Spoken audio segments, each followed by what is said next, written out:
guys, welcome back. We are on episode 11 of my Back to Basics series. We've got a couple of commands here to show you. I'm starting to group them together so I can finish off the series. We haven't got that many episodes left. So today we are going to look at the summon command and the particle command. Not two that I would categorize together, but they're fairly quick to explain because a lot of it will be using a website to get names of things as well, so it should be fairly simple. So if I grab the summon, I'll do summon first. So the syntax, there's two syntaxes for summon which some people don't realize. So you've got summon, you've got your entity type, which is in both syntaxes, then you've got your spawn position. So if you don't, you can see this isn't mandatory. So if you did this, it will summon at the place of execution. So if you summoned it in your chat, it will summon on you. If you did it in the command block, it'd be where the command block is. Your spawn event, which I will get to, and then name tag. So if I wanted to summon a pig, I would put summon pig, and I can say where I wanted to summon to. So I'm just going to use relative commands to summon it at me, which would do if I didn't put it in anyway, and then that will summon a pig. So you've got on the Dig Minecraft website, there is a list of every entity that you could summon. So this can be handy just to know what things are like. So that's pretty much the basic summon. Now, if I wanted to call the pig, pig. Actually, I won't do pig. Let's call it hello. So you say hello and then pig. This is the syntax that people don't realise that is there. It's a shortcut way to naming without having to put a spawn event. So summon pig, the name is hello, and then the position here. So what have I done, an S? So that would now summon a pig named hello. So that is a way to use the summon command to name an entity. Now there's a second syntax, and that's using spawn events. So that's this bit here. So what spawn event is there's a list here of all the different spawn events. Is certain things within the behavior pack that will change and add a component group. So you don't need to know stuff about that. That's the reason why it works. But what it's doing is it's triggering an event within its file that will do something. So if I get look at the creeper one, you can make it become charged. You can spawn it exploding. Forced explode, which is does the same thing as exploding, and stop exploding. That pretty much would do nothing, I would presume, because you're summoning it. You can't use this event to target a creeper that is exploding. It doesn't work like that. It's summoning it. So if I copy and paste that one and do summon creeper, spawn position, I'm just going to choose here. Spawn event, you have to have that Minecraft in there. Minecraft become charged, as if you are doing your own custom entities or custom behavior files, you can trigger your own event if you called it something different. And then I could just do that now. You can choose to name it. I'll name it as well, and that has spawned a charged creeper named hello. If I didn't name it, it would just be a normal creeper that is charged. So let's get rid of these,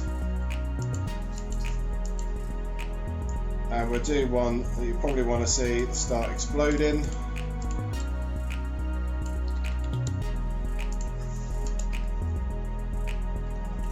So that goes in there, and that summons a creeper that is exploding. Works with loads of other different things. One thing I have noticed when using, I haven't looked at every single spawn event, but when summoning a villager spawn event, and you want to use the become a certain trade, it doesn't quite stick sometimes, and sometimes it's quite inconsistent, which is annoying. So the best way to get a villager with a specific trade is put down a bed and its particular workstation. So like fisherman is the barrel, let it change to the fisherman, then trade with it once, and then that will lock it so you can delete its workstation. And so if you are using different villagers for like little NPCs, I've got in my RPG I've got a texture pack where the different villagers are different kind of modern city kind of style. Like one's like a bakery, one's a chef, one's a security guard or a policeman. So that's how I did it to keep them to their specific trades. So that's the only thing I have noticed personally. But say if we have a look at the pig, where's P? P will be lower down. There it is. So there's a few here for it. So there's quite a few entity born. If you see entity spawns, that's just a natural thing, so there's no point doing that. That's just normal. So if we go to summon pig, our position and entity born, it spawns a baby pig. So that's how the spawn events work. Well, the summon with spawn events. So that's pretty much all for summon. And we'll take a look at, because you're just going to have to play around and have a look at what spawn events you need. There's no need for me to explain every single spawn event for every single entity. You can have a look at that. Some fun things you can spawn. You can spawn thrown eggs. You can spawn lightning bolts, which could be cool, like an effect to your map. Snowballs, throwing splash potion. Now you can't actually, with a splash potion, you can't actually experience orb. You can't actually summon a splash potion with a certain. It's just a water splash. So keep an eye out. I have got a give item machine, a give named or custom item, and there is a way to use that to summon certain splash potions that you can't get through the summon command. So I'm going to do a video on how to kind of utilize my give item machine in many different ways. So that's one of them. So keep an eye out for that. That'll be coming soon. I might do it as my next video. That's not part of this. I've been focusing on this series lately because that's a daily upload. So moving on to particle. This is something you will need the website for. There is a list of every single particle, and there's quite a few different particles that you can use. Just a quick warning, there is 3 emitter particles, I can't remember which ones they are, so apologies for that, that will not disappear even when you stop the command. The way to do it, if you do find those, the way to stop it is to close the world and reopen it, and probably not use the particle again. I don't know why. It'd be something in the particle code that probably doesn't stop it from running, or it's got a really long length. I don't know, I can't remember which one. I did it once when I first started learning commands and I panicked, closed the worlds, reopened it, and it stopped. So I was thankful I didn't break it because I tested it in my actual world and not a command world. So another reason why to have a dedicated command world to test. So the particle command syntax, very simple. You've got your particle, /particle, your effect string, which is this. So if we did I don't know, ender chest particle, and then if you didn't choose, then your position, sorry, is mandatory. So if I did it to me,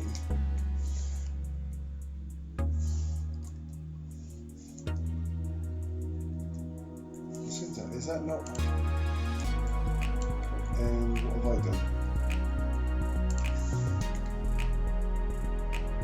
Oh, it's saying it's not a particle.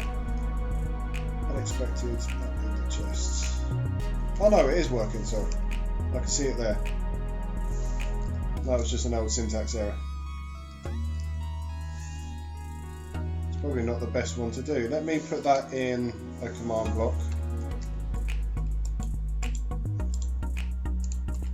Put it above the command block.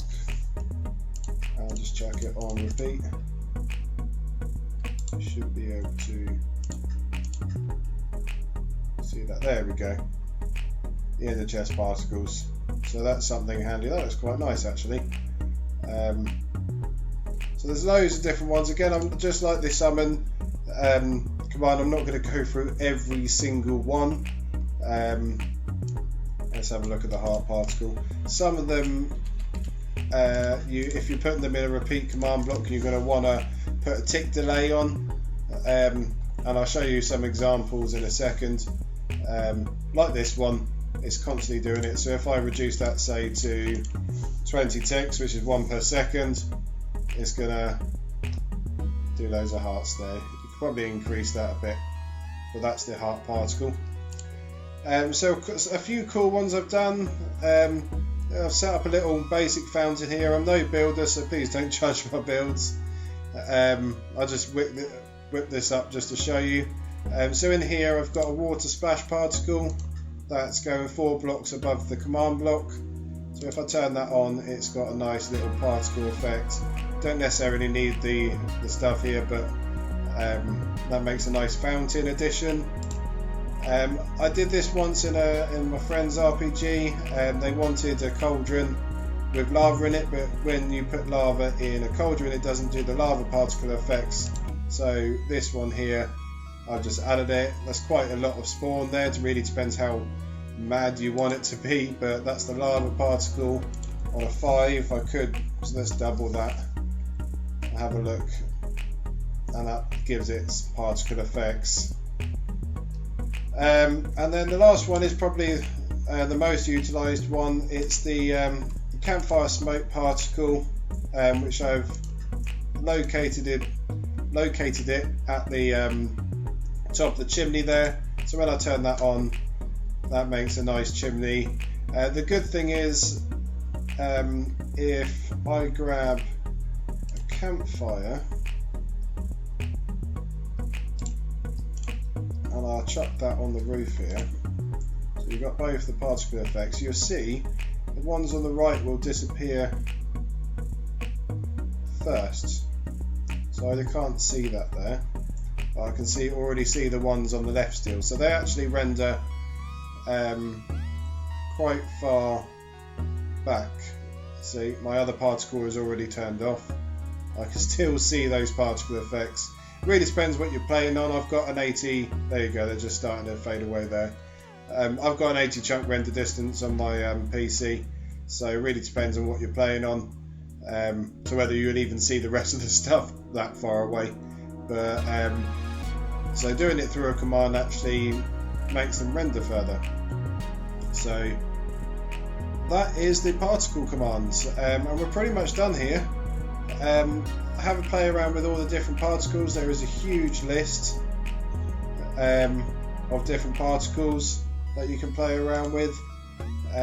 Make your builds a little bit more interesting with all the different fountains or chimneys.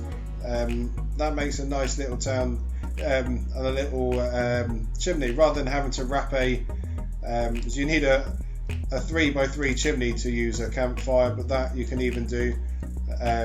You could probably go even better and chuck that on top. I don't know, I'm no builder. I'll let you decide on what you want to do. Probably increase that a little bit. You can actually go up in points as well, so we could go 0.5 just to raise that up a little bit and make it look like it's actually coming out of the flower pot there. So there's nothing more I can really say about these two commands, so have fun with them, and I shall see you tomorrow.